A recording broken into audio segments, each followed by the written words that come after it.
Sorry, good afternoon, everyone. It's been a minute, hasn't it? Hope we're all right. I've just been busy with so many other things outside of YouTube, so sometimes there will be a gap in between videos.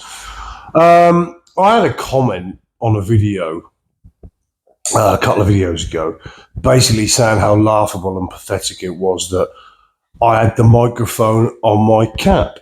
And I just want to address that because if your IQ was slightly higher and your intelligence level was slightly higher, you might be able to work out why. The reason I put it up there is sometimes when you put it on clothes or something else, it can rub up against whatever you're wearing. It can cause sort of interference and muffling. And also up there, the microphone stays exactly the same distance from my mouth, keeping the audio level the same all the while. So there you go. For the lad, I won't mention your name, who was too dumb to work that out, there's your explanation. So rest assured now you know, and you've learned something today, so you're all right. You can have that for free. Right, this video being late, I had a conversation the other day with my good friend Joe Stunner, the illustrious Joe Stunner, and we were talking about the upcoming rematch between Oleksandr Usyk and Tyson Fury. And I kind of made the point that Oleksandr Usyk has quite obviously proved that he is the greatest heavyweight of this generation. You know, at present, he's beaten everyone. Who's everyone? Thoroughly deserved his place as the heavyweight king, a pound for pounder, so forth, so on and so forth. And we all hold Usyk in a fantastically high regard, don't we, in placing him in that number one position, of which we do. So it's easy to look at things and think that Tyson Fury has swept everything in front of him, swept them all aside with ease. And certainly if you look at the manner and the cards and the ways in which these fights, that would be the case. And that would kind of indicate Oleksandr Usyk is that much better than everyone else. He's had an easy time beating everyone else. That's why he is comfortably number one in the heavyweight landscape. But that being said, and that being the case, doesn't mean that Oleksandr Usyk hasn't had hard fights at heavyweight, because a lot of the fights he's had, although he's won them comfortably enough, the amount of effort and exertion he's expended in doing so is still massive and will still take a massive toll. Now, he's moved to heavyweight at the tail end of his career, the end of his career. So he's moved up, he's put on the weight, he's fighting the bigger guys in tough fights, albeit winning them comfortably enough. And he's also training at heavyweight, sparring other heavyweights. So he's doing all this at the tail end of his career. So when we look at Tyson Fury, and quite obviously we know Tyson Fury has dipped. We can see that Tyson Fury is past his best. We can see that Tyson Fury is past his peak. In fact, a lot of people would argue that his peak was almost the Klitschko win, or possibly the first Deontay Wilder fight. It was from that point on in the first Deontay Wilder fight that he changed his style from being this elusive, almost pure boxer, heavyweight pure boxer, on the back foot with great movement, a fantastic jab, not always a very powerful jab, but a jab that would always befuddle an opponent and give Tyson room to move, use his lateral movement, use his good footwork, and use his really good upper body movement for the size of the guy that he is. Then from Wilder 2, we had this complete change of attack where he became this almost flat-footed, walk forward, not massively inventive, kind of almost Kronk-ish in its approach.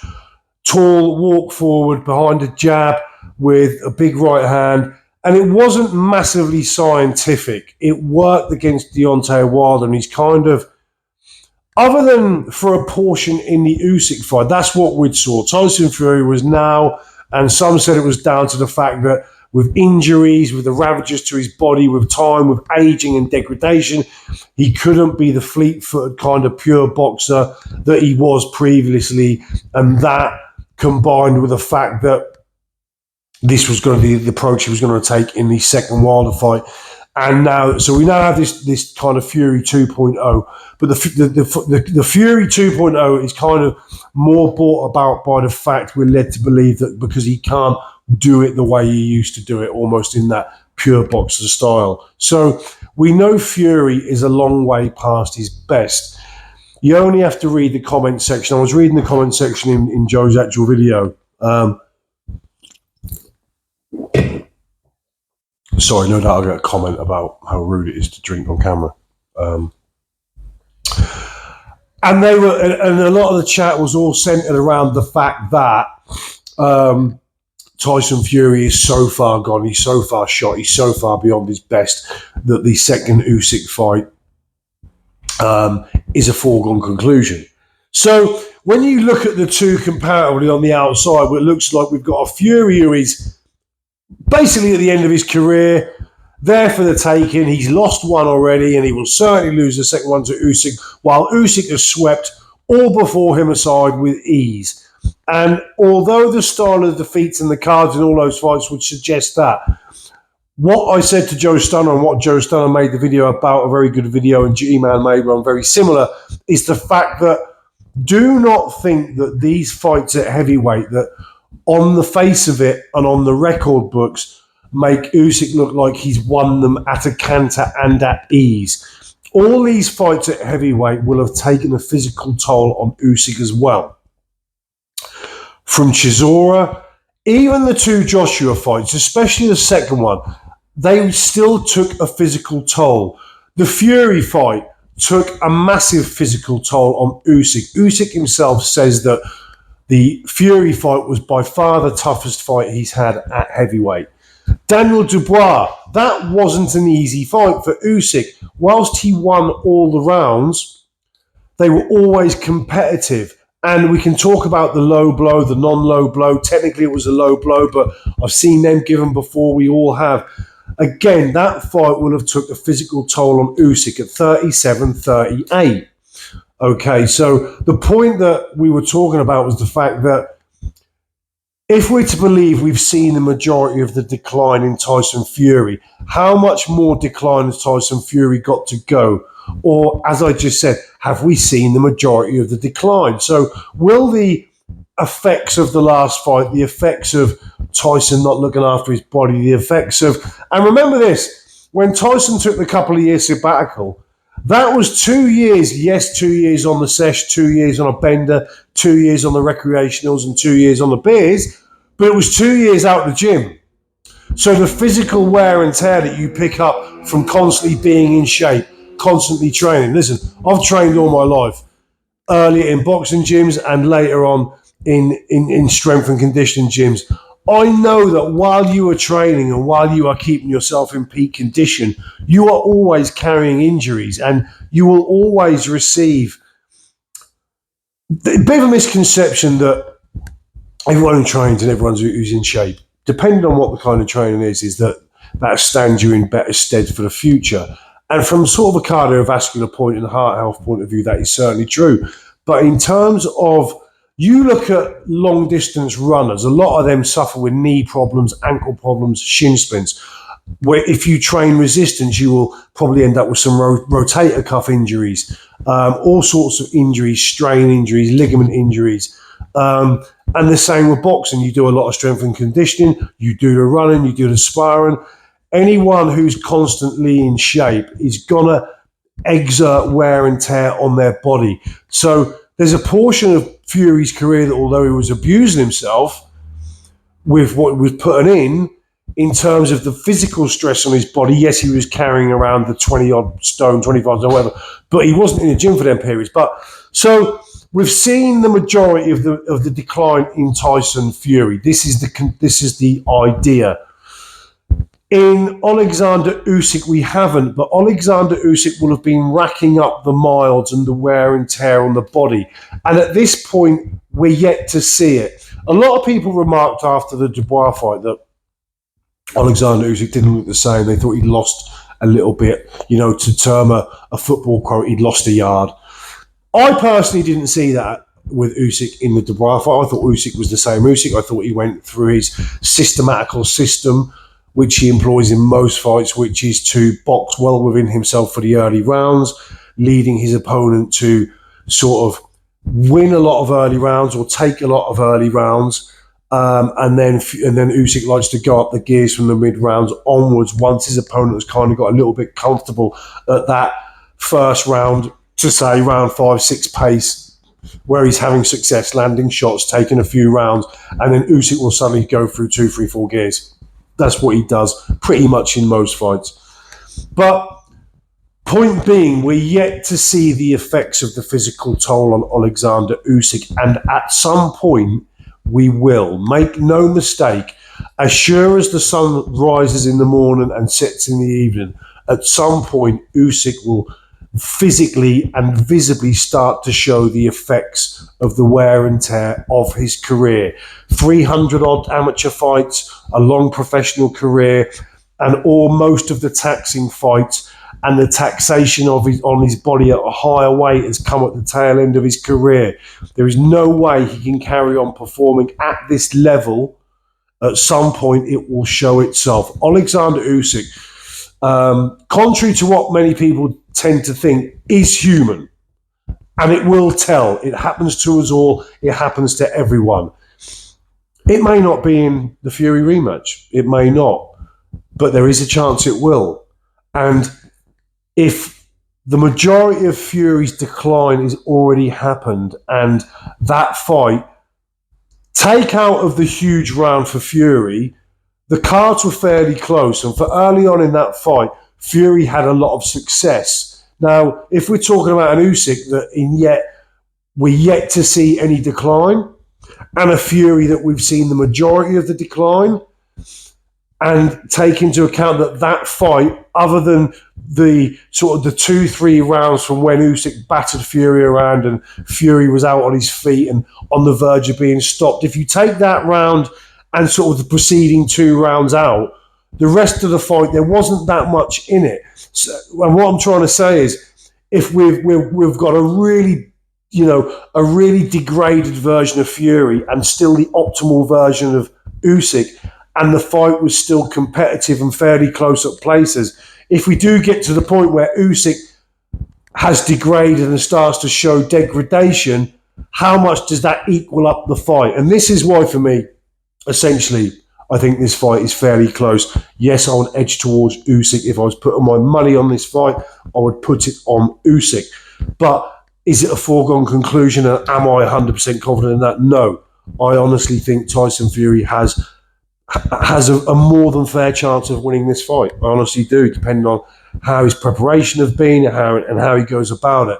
Also, another big factor in the first fight was the fact that, and this is very true, Fury said this, and a lot of the time with Tyson Fury, you take what he says, well, you don't, you discount it out of hand, because so many times he's just talked shit and a load of crap and lies and all sorts, and hot air. But the one thing he did say, which is, I agree with completely, and it's certainly true, is the fact that because of that cut, his sparring for the first fight would have been severely limited. Now, you can get fit in the gym. You can have a fantastic level of cardio. You can do rounds on the pads, rounds on the bags, rounds of skipping. You can do rounds of shadowing in the mirrors. You can do that for hours. And you can get in if you haven't sparred for 6 months, and 2 rounds will have you blowing out your ass. They're different types of exertion.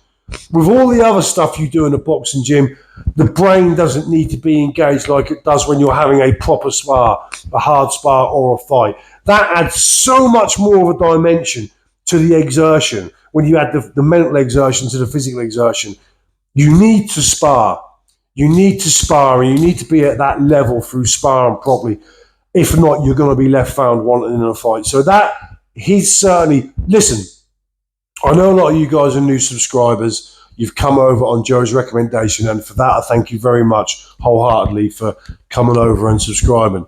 I'm not a Fury fan of the man. I've never been a Fury fan of the man.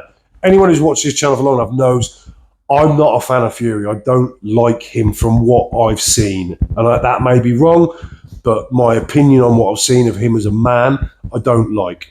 but I do recognise his ability as a fighter.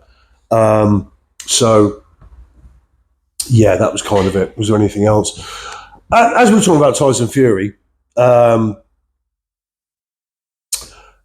it's a few things this week happened, didn't they? Where Daniel Dubois and Artur Beterbiev offered Jake Paul opportunities to win legitimate titles, and most people's opinions on this is no, that shouldn't. No, don't do that. This shouldn't be a thing. That shouldn't happen. We can't have that. This can't go ahead. Now Jake Paul's engineered himself into a very sort of kind of privileged position where, when he does get offered a legitimate fight, and a legitimate offer from someone that we would all then give him credibility for if he went on to fight and beat them, he's worked himself into a position where he has a great excuse for not fighting any of these guys. And his excuse is this: get to the back of the queue. No, get to the back of the queue. You want me for the money, you want me for the meal ticket, you have to wait in line, son. And it's a great way for him to sort of justify not fighting anyone legit. I mean, it's bollocks. But, he can use that, can't he? And he is using it. But for everyone saying, oh, that shouldn't be happening, that'd be terrible. Daniel, no. Artur, no. Listen, when Fury fought in Ngannou, we were all saying much the same thing, weren't we? But after the fight, we were all like, the talk was, what a fantastic debut performance, the finest debutant we've ever seen in boxing. He's a complete novice. He's never had a boxing match in his life, yet we still let that go ahead, and we all still watched it. And then after the fight, we all praised Ngannou to the rafters for his performance. Now, would Jake Paul fighting Artur Beterbiev be any more outlandish than Francis Ngannou fighting Tyson Fury? Because after all, Jake Paul's had, is he 10 pro fights now? All right, 2 of them have only sort of been against and Tommy Fury. So he's had 3 fights against legitimate pros, Tommy Fury, and then 2 sort of novice level, professionals. So, point being, would Tommy Fury versus Artur Beterbiev be any more out of the way outlandish than Ngannou v Fury?